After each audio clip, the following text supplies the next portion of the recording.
isn't it? So balmy and sulfurous, it makes me want to feed expired food products to stray animals and homeless people.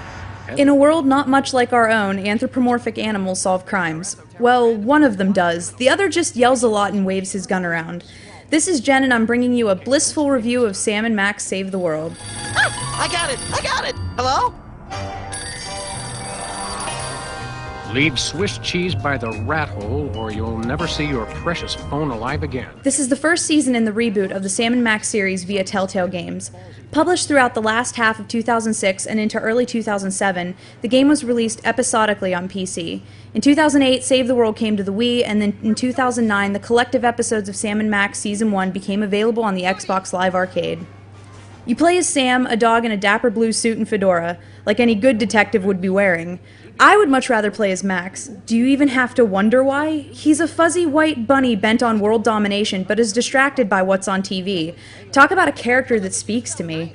But the game defaults to the much more sane of the pair, Sam. It's probably because Sam always has a gun on him, and whereas Max would just shoot anything and not think twice about it, Sam has some sense about him. It would ruin Max's chaotic neutral character if he had some sort of guidelines to abide by. Point-and-click adventures were something I heavily missed out on while console gaming in my younger years. For those out there who are in the dark about point-and-click adventures, the name says it all. There isn't running and gunning, no stealth killing, just simply pointing and clicking. It's a puzzle game, a genre near and dear to my heart, that involves using objects within an environment and combining them or using them on other objects within the game to elicit a response. The game is broken down into episodes that all serve one larger plot about a hypnotism conspiracy. Breaking down the game into 6 episodes is a sigh of relief. It gives me a chance to stand up and walk away and think about how stupid I am sometimes. Each episode takes around 2 hours to complete, more if you are an incompetent detective, and probably more than that if you just spend your time clicking on everything. Exhausting all of the dialogue choices is where you start to notice the amazing detail that Telltale has woven into this title. It's another meandering game I seem to love so much. I can talk to Bosco about his wares for sale for a solid 10 minutes, not moving the plot forward, but simply enjoying the spectacular writing.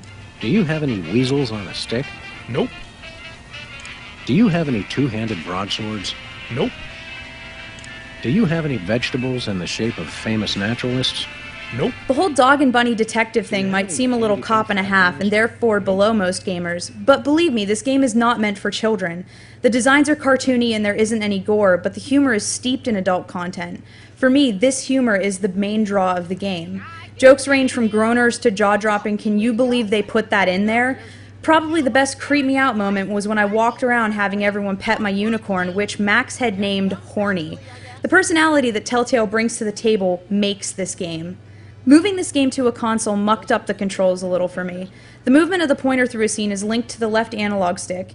It can be slow at times, especially if you have to move from one side of the screen to the other, and could be especially frustrating when you have to chase moving objects around the scene, such as Max, who rarely idles in one spot. Times like those had me pining for a keyboard and mouse. Most of these puzzles require deep thought and complex problem solving. Overall, each episode has probably about 20 actions that need to occur to succeed. Sometimes determining these actions in the correct order is like finding a needle in a haystack.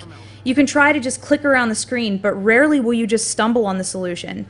The game is great. It's creative and interesting. I love games that feel thoughtfully put together, beginning to end, and that's what you get with Sam and Max Save the World. Telltale loves to put out games that work hard to crush whatever self-imposed ideas you have about your brain size, and I legitimately love that. Being stumped is something that rarely happens in games. Usually you're just pointed in the correct direction, but with Sam and Max, it's a whole open world to explore, just in a different way. This game makes me so happy I could puke rainbows. Before trying physical violence, try dazzling yourself with razor-sharp wit and labyrinthine logical conundrums with Sam and Max. Shoot him, Sam! I'm trying. Hey, Bosco, want to rub my unicorn? I'm not that